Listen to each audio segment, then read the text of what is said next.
Bonsoir et bienvenue dans cette nouvelle édition de l'émission Agir ensemble. Une nouvelle édition, on va parler des animaux, le respect, la compassion pour les animaux qui subissent très souvent des actes de cruauté. Il y a des gens qui les aident, qui sont sur le terrain, qui travaillent beaucoup.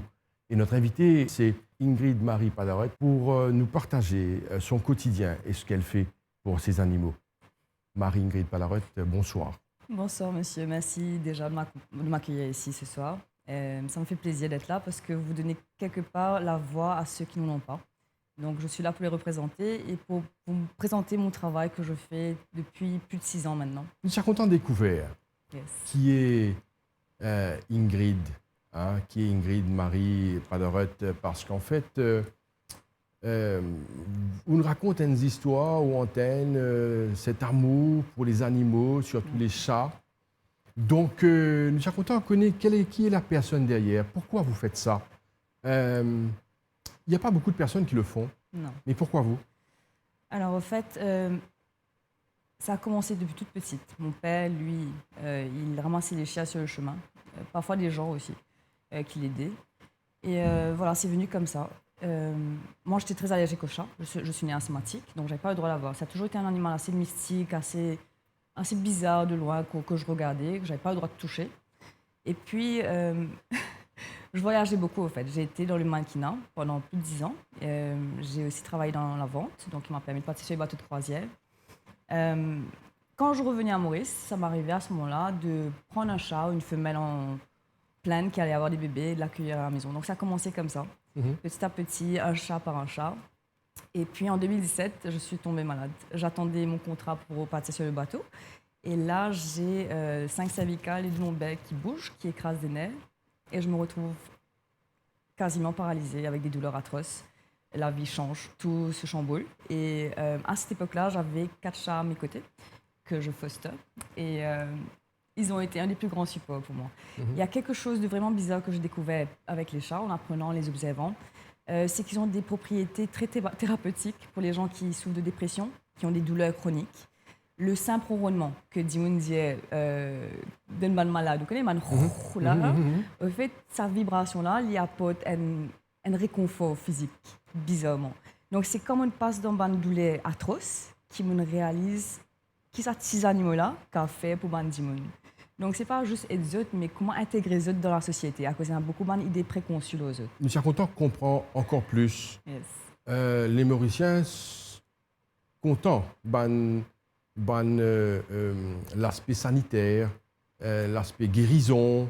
On peut dire que le chat vous a aidé à aider votre santé, à la récupération ou la santé. Yes. Alors, comment est-ce que ça s'est fait? Est-ce que ça a été prouvé ou ça c'est ressentiment par rapport aux animaux que vous avez? Ça a été prouvé, c'est par la suite que je suis faire des recherches. Ça a été prouvé que justement la fréquence du ronronnement aide avec la dépression. Il y a des études dessus. Là, je ne pourrais pas vraiment mentionner quoi que ce soit, mais je suis liée par la suite. Et oui, scientifiquement, c'est prouvé. Cet amour pour les chats finit développé par la suite quand vous avez eu des périodes difficiles. Yes. Et puis, qu'est-ce qui s'est passé par la suite? À ce moment-là, je me suis dit que j'ai commencé à comprendre quel était le problème à Maurice. J'ai commencé à ouvrir les yeux. Je pense que les gens, on est tellement préoccupés avec notre propre vie, avec le train-train quotidien, bien galoper à droite, à gauche, qui pour manger tantôt, comment nous ban rêve, nous ban projet, comment nous faire ça aboutir, qui nous pas trouver qui peut arriver autour de nous. Et c'est ça le plus gros problème de notre société. Nous pas trouver la misère qui est là autour de nous. Mais comme on a arrêté, on stoppe tout, on l'a arrêté, on a obligé, on commence à ouvrir les yeux, trouver. Et comme on commence à trouver, on réalise, on ressentit ça la peine, sa douleur qui est là chez les animaux à Maurice, qui beaucoup de gens n'ont pas réalisé au fait. Nous, actuellement dans une crisis, il y a trop beaucoup d'animaux errants qui peuvent souffrir chez nous, dans notre pays. Vous avez un mot, une expression Oui. qui est liée à l'humain. Oui. Vous pouvez cause la peine, la misère, mais vous attribuez ça aux animaux qui, dans nos quotidiens, n'est pas normal. Quand nous cause la peine, la misère, le problème, c'est lié directement à l'humain. Mais là, on peut cause ça, terme-là pour les animaux. Et ça, c'est pas normal pour beaucoup. Alors, qui fait ça? Alors déjà, c'est nous. Nous sommes la cause de ce qui se passe en tant que société. C'est à cause de nous qui dans ces animaux-là, leur chemin. Maintenant, ressenti la peur, ressenti la faim, ressenti le froid, ressenti toutes les émotions que nous ressentis. C'est un être qui est hautement capable, qui est bien intelligent. Okay? Ce n'est pas de ma bouche, c'est prouvé. Donc, dis-moi ne pas réaliser au fait que c'est juste un autre être vivant qui existe dans la parole, qui peut la même façon de réfléchir ou l'intelligence, mais l'INA, ça m'a même ressenti la peine, douleur, tout a fait pareil. Ce l'écho fonctionne exactement pareil que moi. Donc, malade, tout le monde a fait la faim, tout le monde a fait pareil, même affaire. Et quand j'ai commencé à m'intéresser aux animaux, là, j'ai vraiment compris qu'il y a un gros problème à Maurice. On est à plus de 500 000, okay, chats et chiens errants. Et pour notre société, c'est déjà très mauvais pour notre image. Okay, allons dire ça comme ça. Ça crée pas mal de problèmes dans la société. Mais quand vous en parlez aux gens, ils me disent oh, c'est pas mon responsabilité, les chiens sont dans la cour, les chats sont dans la case, pas mon responsabilité. Donc, je ne pas sensibiliser par rapport à ce qui peut arriver et ce qui est pourtant, c'est la vie. Et c'est aussi besoin de coup de main. Donc, c'est pour ça qu'il y a des gens comme moi. Il y a plusieurs associations, en fait, même des particuliers qui donnent de la vie pour ces animaux-là. Donc, mon sentiment est inspiré déjà par 2-3 personnes à l'époque. Mon père faisait partie et ça m'a poussé aujourd'hui à me battre pour eux. On va parler de votre association dans un moment. Yes. Mais avant cela, nous constatons qu'il y a beaucoup de personnes qui abandonnent les animaux, surtout les chats. Beaucoup de petits chats dans les coins de rue, aux abords des routes. C'est devenu comme si une pratique assez courante que le bandimoun, comme un petit chaton, à le déposer dans les bois ou ailleurs. Qui vous pensez là En fait, justement, je ne sais pas connaître qui m'a bien pensé là, à cause me mettre dans la place de bandimoun là, me dire capable de peiner sa connaissance, de pas comprendre, de penser capable de là pour débrouiller tout seul, et ça, pour débrouiller. Mais c'est que je pas réalisé parfois de prendre un petit bébé qui ne fait que né, il vient en couvert, cordon ombilical. Un mimi, il commence autonome à partir de 7 à 8 semaines, ou quand c'est l'élection à partir. Mais ce petit bébé qui ne fait que né, pour moi, je me demande si je peux avoir une conscience, si je peux pas réaliser qu'il est là pour moi, ou mort de faim, qui est besoin de maman, comme nous, quand nous avons grandi, mais je me demande, je sais mettre moi dans la place de ce là, mais je ne peux pas bien comprendre en fait, je ne peux pas capable.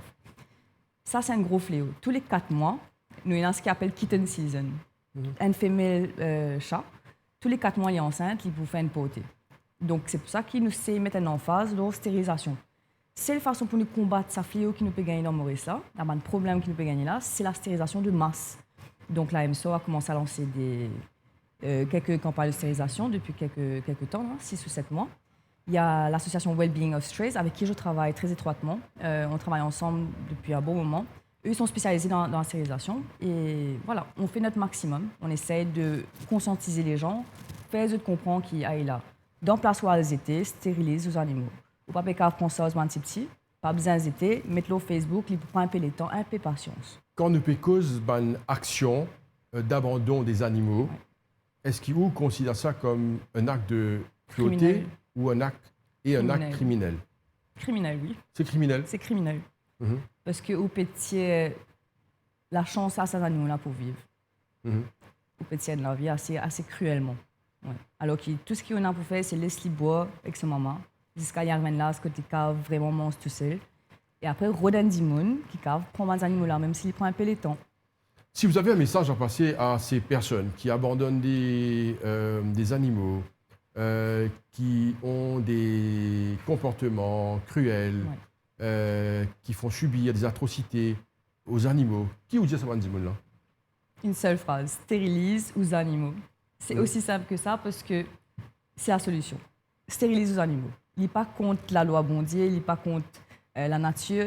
Nous pouvons essayer de contrôler un problème, mais tant qu'il n'est pas dans cette situation-là, par exemple, la personne de tous les jours, il ne va pas comprendre. Nous, on est dans ce milieu-là, on voit tous les jours des drames qui concernent les animaux. Donc on comprend la sévérité du problème, chose que tout le monde ne comprend pas. Je pensais qu'ils avaient fait là encore correct, mais non. Alors, on va essayer de sensibiliser là. Oui. On va sensibiliser. Alors, tout Bandimoun qui peut suivre l'émission, c'est en même temps, dans cette émission, une campagne de sensibilisation parce qu'il faut stopper ça. c'est-à-dire des actes de cruauté envers les animaux. Je vous laisse faire ça.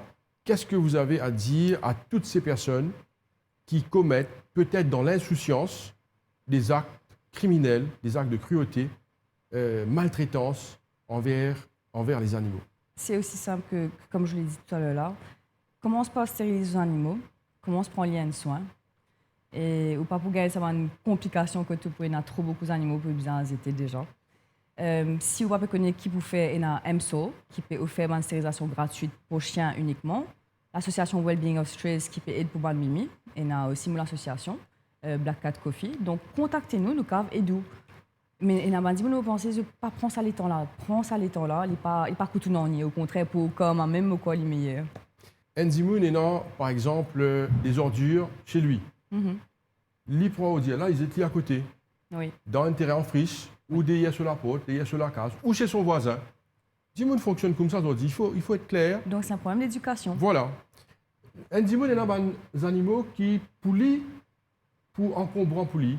Par exemple, il disait un seul mimigotli, un seul chat. Il gagne 5, ils êtes 4 là-dedans. Vous voyez ce que je vous dis? Alors, les gens fonctionnent d'une manière pour se faciliter. Ils paquet pour les animaux, les autres personnes. Même pour l'humain, ils paquet aujourd'hui. Donc le travail est difficile. Le travail est difficile. Yes. Moi, ce que je dis, c'est qu'il faudrait que les gens réfléchissent et prennent conscience que ces animaux-là, c'est un animal et c'est en même temps une vie. Donc, il faut faire attention. Pareil comme on fait attention à l'humain, il faut faire attention à l'animal. Donc, ce n'est pas quelque chose que vous prenez et que vous balancez dans la nature et ces animaux-là sont livrés à eux-mêmes. Donc, c'est une question de compassion. C'est une question d'éducation, une question de compréhension, de compassion. Et ça mérite, je pense, une grande éducation autour. Exactement. On est d'accord? Exact. Maintenant, écoutez, malheureusement, les associations ne peuvent pas faire tout seul parce qu'on n'a pas vraiment d'aide. Ça coûte énormément de faire ce qu'on fait. Malheureusement, c'est une ONG, un but non profit, mais on est obligé de le regarder un peu comme un business, avec un business plan, une façon de fonctionner. Disons, si mon association s'occupe de 30 chats, c'est ma capacité en tant que seul être humain dans l'association. 30, c'est bon. Mais j'ai constamment des appels tous les jours. Des gens qui me disent, voilà, il faut faire ça, il faut faire ça. Et on me met un peu la pression. J'ai envie de dire à ces gens-là, si vous avez un peu de place chez vous, vous avez aussi l'opportunité d'aider. On va vous diriger, on vous donne le guideline. Si vous pouvez accueillir un animal chez vous pendant 1 mois pour faire un traitement et après on lui trouve une adoption, une maison, faites-le. Participez comme vous pouvez. Si vous ne pouvez pas adopter un animal qui a besoin d'une maison, vous pouvez être volontaire dans un shelter, vous pouvez être volontaire même en donnant de la nourriture, par exemple. Tout ce qu'on a besoin, le traitement vétérinaire, vous pouvez aider avec ça. Il y a plusieurs façons où un être humain peut participer. Donc maintenant, il faut vraiment que les gens ils ont le cœur pour ça, parce que c'est ça qui manque là, éducation et cœur. De retour sur le plateau de l'émission Agir ensemble, notre invitée c'est Ingrid Maria Padarot, qui est la directrice d'une ONG qu'on va découvrir tout de suite. Parlez-nous de votre ONG, Ingrid. Alors mon ONG s'appelle le Black Cat Coffee Shelter, parce qu'il y a un concept derrière que j'essaye d'implémenter à Maurice, donc c'est le café à chat. Ça va donner l'opportunité aux gens justement de venir interagir avec les animaux et apprendre à comprendre le chat un petit peu plus. Interagir avec l'animal dans un café, exactement, dans un endroit. Exactement. Mais les gens ne vont pas être d'accord avec ça. Hein. C'est quelque chose de nouveau. Il faut dire que ça se passe à l'étranger. Ça se passe énormément, oui. Et aujourd'hui, j'essaye d'introduire parce qu'à l'étranger, il y a quand même une évolution. Ouais. Dans cette intimité entre l'homme et l'animal. Et c'est pour ça qu'on va parler juste après de votre comportement chez vous avec vos animaux, combien de chats vous avez. Mais parlez-nous de ce concept-là, ça nous intéresse vraiment. Le café à chat? Oui. Alors, c'est juste un endroit où vous pouvez venir, par exemple, travailler, comme un hub, avec votre laptop, prendre un café, interagir avec les chats, jouer, emmener vos enfants. Donner des treats, apprendre à justement rendre les gens un peu plus à l'aise avec les chats. Parce que, comme je vous ai dit, les gens n'aiment pas les chats à Maurice. Et ils ne savent même pas pourquoi. Ils demandent pourquoi vous n'aimez pas. Bah, je ne sais pas. Donc, c'est souvent comme ça. Alors, on veut donner l'occasion aux gens de pouvoir comprendre que le chat, c'est pas un chien. On ne veut pas comparer un oiseau et un poisson. Donc, c'est la même chose ici. Et les fait découvrir comment est-ce que cet animal réagit, réfléchit, quelle est la psychologie du chat. Voilà. Pour peut-être faciliter les adoptions aussi. Et ça avance, ce projet-là? Pour l'instant, non. Pour l'instant, on est en mode survie. On essaye vraiment de juste pouvoir traiter les animaux qu'on a. Déjà, là, c'est une catastrophe parce qu'on ne reçoit pas beaucoup d'aide, malheureusement. Donc, ça prend un peu de temps. C'est pour ça que si jamais il y a des gens qui veulent aussi participer, bon, il y a le côté non-profit pour cette organisation-là, mais il y a un côté profit aussi à faire pour ceux qui veulent venir faire une collaboration. Allez-y, c'est important parce que déjà, on profite de cette occasion pour vous saluer pour le travail que vous faites. Ce n'est pas un travail facile. Il faut avoir de la compassion, de l'amour et aussi beaucoup de temps. Beaucoup de stamina. Pour ces animaux. Yes. Alors, vous avez besoin d'aide, vous avez des projets, et je suis sûr que ça va marcher parce que c'est une évolution. Cet aspect de maltraiter, d'avoir des comportements des fois bizarres envers les animaux, ça doit changer. Mais pour que ça change, on a besoin de comprendre, beaucoup de compréhension envers les animaux. Et moi, je pense qu'il y a des associations qui font le travail, mais vous avez besoin d'aide. Alors, profitez, allez-y, dites ce que vous avez besoin. En fait, mon association ne ramasse pas des chats en bonne santé. C'est tout le temps des chats soit accidentés ou qui sont très, très mal en point, qui sont malades. Donc, nous, ce qu'on fait, on rescue, on va faire le catch, comme on appelle. Donc, on met des pièges à chats. On va attraper avec la main si on y arrive, on les piège. On ramasse, on emmène à la maison, on fait des traitements chez le vétérinaire qui coûtent énormément. Heureusement qu'on a un support avec 2 cliniques vétérinaires qui est Animalia et les Vétocare aussi. Donc ces deux-là, ils donnent des facilités quand même aux rescueurs, qui est pas mal. Ça nous permet de continuer nos activités. Après, bien sûr, il y a les stérilisations. Donc ça, il y a Initia et Mobank qui nous aident énormément avec ça. D'ailleurs, s'il y a d'autres compagnies qui veulent ensuite nous aider, c'est le bien, c'est most welcome. On a vraiment besoin de ça. Alors, il y a le rescue, il y a le catch, il y a le traitement, il y a la stérilisation, et après, il faut faire la rééducation de cet animal pour que justement il sache comment se comporter dans une maison, aller à la litière, etc. Et après, il faut le placer, cet animal. Chez moi, malheureusement, je n'avais pas de structure spéciale pour ça, donc tous les chats étaient dans la maison. Je me suis retrouvée avec plus de 70 chats, qui est au-dessus, bien au-dessus de ce que moi je peux gérer, mais je l'ai fait. C'était une période assez intense pour moi. Donc là, je me suis mis quand même un barème de 30, pas plus. Vous avez 30 chats chez vous? Là, pour l'instant, j'en ai 34. Plus, chez vous? En dehors, j'ai d'autres qui sont sous ma responsabilité. Donc, ce que j'essaye de faire maintenant, c'est de trouver des fosters.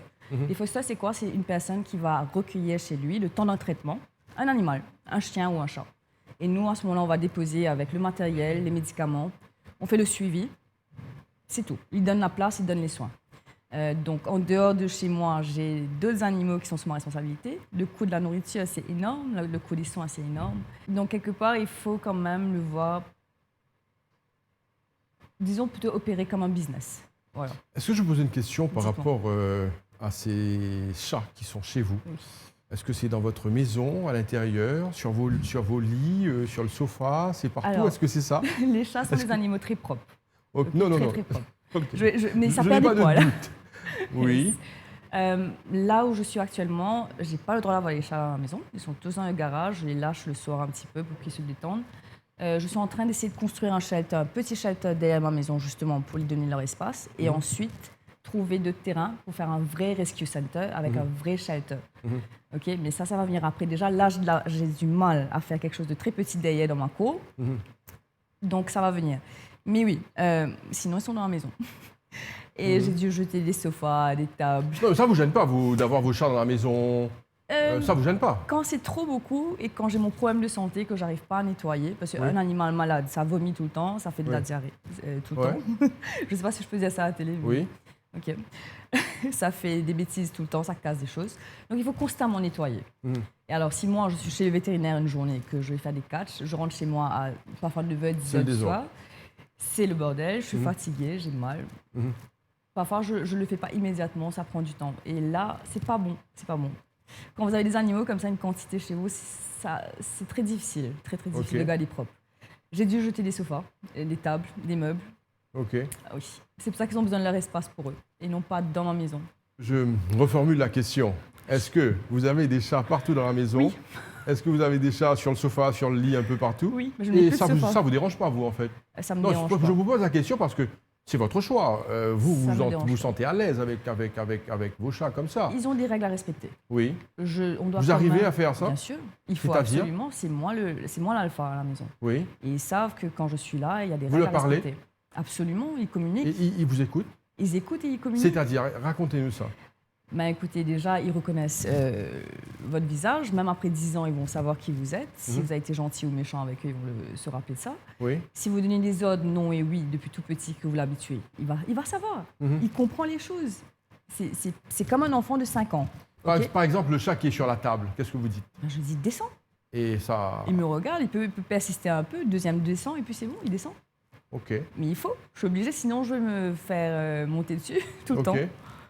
Alors oui, il y a une discipline quand même. Ça, je vous disais, il y a une éducation à faire aussi avec ces animaux-là. C'est pas juste prendre un animal et le mettre là. Ça, c'est quelque chose que les gens ne font pas chez eux. Ils adoptent un animal, mais après, ils ne donnent pas un petit training derrière. Alors, ils n'arrivent pas à gérer l'animal, parce que l'animal va monter sur les tables. Ça devient un problème. On termine dans 3 minutes. Yes. Je suis sûr que vous avez beaucoup de messages. Écoutez, déjà, je voudrais remercier tous ceux qui ont été un support pour moi, tout ce temps-là, parce qu'ils sont une minorité, un tout petit groupe, mais ils ont été là, ils ont été solidaires et on voudrait avoir plus de monde maintenant qui pourrait être volontaire. Parfois, juste même passer un petit moment avec un animal, c'est important. Comme je vous ai dit, on ne prend pas, on ne met pas là. Il faut passer du temps avec, faire l'éducation et on a besoin de volontaires. Des enfants, des personnes âgées. On veut faire des tests. J'ai envie, moi, d'essayer de voir comment faire dans les homes, par exemple, avec des gens qui sont dépressifs. Comment est-ce que ces animaux-là, ils peuvent aussi contribuer? Donc, il y a un problème à Maurice par rapport aux animaux, mais l'animal aussi peut être une solution pour l'homme. Et ça, je suis à 100% persuadée et je ne suis pas la seule. Donc, je voudrais qu'on me donne cette opportunité. Il y a plusieurs projets comme ça où je voudrais intégrer le chat dans les sociétés Allez-y avec les projets que vous avez. Alors, dans les hôtels, par exemple, il y a des problèmes pour les chats, trop beaucoup de chats. Donc, pourquoi ne pas faire des petits endroits où les touristes peuvent venir, passer un petit moment avec les chats? C'est le même concept que le 4 café. Dans les hospices, avec les vieilles personnes ou les personnes qui sont atteintes d'autisme ou d'autres problèmes, disons. Intégrer l'animal, et il y a eu ces preuves dans les autres pays. Okay, il y a plein d'études dessus qui prouvent que les animaux peuvent apporter vraiment quelque chose de positif pour nous les hommes. Alors il faut juste pouvoir les intégrer. C'est rendre Maurice, comment je veux dire ça, plus animal friendly. Comment on le fait? Il y a des step by step, mais voilà, il va falloir que les gens participent un petit peu plus. Si vous avez un message à passer, surtout concernant la compréhension, la compassion, l'amour pour les animaux, quel est le message que vous avez pour les Mauriciens? C'est d'ouvrir leur cœur, d'ouvrir leur cœur et leurs yeux, de ne pas être juste focalisé sur leur vie et leurs problèmes. Il y a des choses plus graves qui se passent autour d'eux, il faut juste qu'ils soient un peu plus conscients. Et il suffit de pas grand-chose pour pouvoir aider. Black Cat Coffee, à la base, je l'ai appelé Coffee parce que je demandais juste le prix d'un café. Voilà. Aidez-nous, donnez-nous juste le prix d'un café, c'est tout. Donc, au lieu d'aller acheter un café à artisan aujourd'hui ou verser cette somme-là, chez le vétérinaire, par exemple, directement, ou pour de la nourriture. Dernière question. Je suis sûr que les gens vont vouloir savoir comment faire pour la stérilisation. Si vous pouvez nous dire ça rapidement. Alors, pour les chiens, la MSOR offre la stérilisation gratuitement. Vous contactez. C'est gratuit? C'est gratuit. Oui. C'est gratuit. On essaye aussi, nous, de faire plusieurs campagnes. Donc, par exemple, jeudi, j'ai une campagne chez moi, à Vaqua. Malheureusement, la place est limitée, 25 chats. C'est déjà full. Donc, on essaie de faire pas mal de choses comme ça. Contactez-nous. Il y a Wellbeing of Strays, Black Cat Coffee, Shelter, il y a Raid. Il y a plusieurs. Allez sur Facebook, faites Animal Rescue. Vous allez avoir plein de choses et contactez les gens. Juste contacter, demander des renseignements. Allez sur les pages d'adoption, il y a tout ce qu'il faut. Ingrid Maria Padarotte, merci beaucoup. Merci à vous. C'est gentil. Bonne continuation, bonne chance dans vos entreprises. Je suis sûr que ça va marcher. Faites quelque chose de formidable. Continuez. Merci à vous. Merci beaucoup. C'est gentil. Voilà, nous sommes arrivés à la fin de l'émission Agir ensemble pour cette semaine. Continuez à nous suivre. Merci et bonne soirée à vous. Au revoir.